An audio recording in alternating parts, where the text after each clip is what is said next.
Welcome to Bitter Reality Brewing. Yes, it's part 2 of 2 for the Vanilla Pear Cider. Don't forget, like, subscribe, keep sharing. Definitely appreciate the sharing. If you haven't seen part 1, I'll put it up there. We basically took a Mangrove Jack's kit and we took out the pear flavoring. I'm sorry, Mangrove Jack's, it's just weird. We also did not use their yeast, and all we did was add water, just regular, not tap water, but spring water. And we added White Labs 002 English ale yeast. And for anybody out there in the UK, you definitely all would understand this. And I know it's not just England and the UK, but English ale yeast. Can I say British ale yeast? Does that mean the same thing or not? You know, because I keep calling it a British ale yeast when really they call it an English ale yeast, but I would think those two words were kind of interchangeable. So let me know.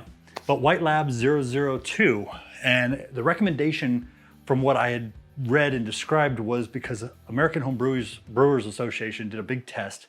And if you're a member, you've seen the test. If you're not, you probably haven't. And if you are, maybe you haven't, but hey. And I was dying to try it. And I also had been drinking a cider, a pear cider that had a hint of vanilla, which to me tasted great.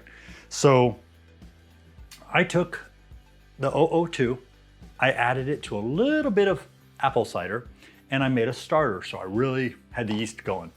And I dumped it in once we got this prepped and ready to go, added our corn sugar, our water, you know, the whole 9 yards, and the pear extract with a little bit of sugar that was already in the thing, of course. Our original gravity was 1.056. Our final gravity, and yes, I'm used to seeing it go down even lower, but was only 1.011, which I think that expected was 1.012, so 1.011 is pretty good actually.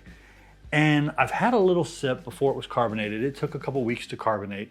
I think I've had it sitting under carbonation for about 3 weeks, and it's been carbonating nicely. I mean, you saw I had a nice foam going on the top, and I don't know if you call it a head on ciders, but you know, it's almost lacing, but hey, it's all good. It smells amazing.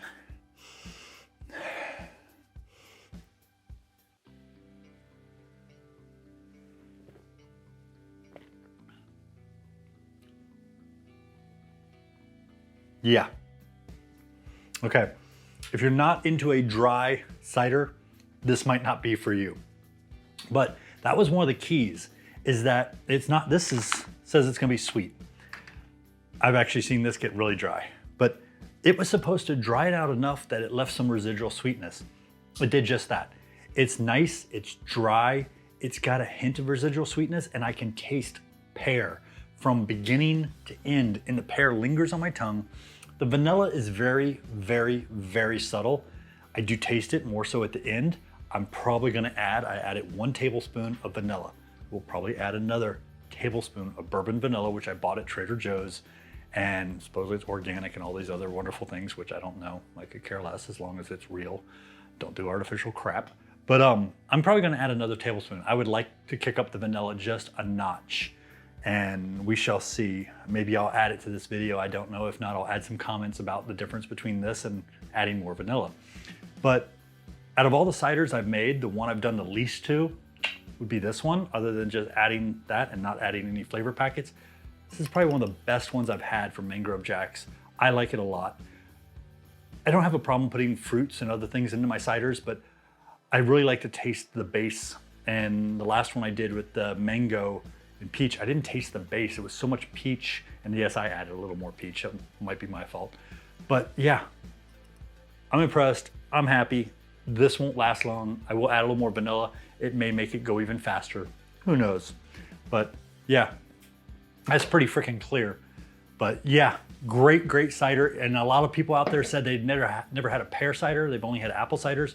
Just think a little more mild, not as sweet, not as in your face, smooth, a little smoother than apple in my personal opinion. But yeah, I eat Bosc, and if I'm making a juice, I'm using Bartlett, but I'm a big pear fan. Apples sometimes are a little too strong, and the pear is nice and subtle. Cheers. Don't forget, like, subscribe, keep sharing. Definitely appreciate the sharing and definitely appreciate the support. Thank you. Happy holidays too.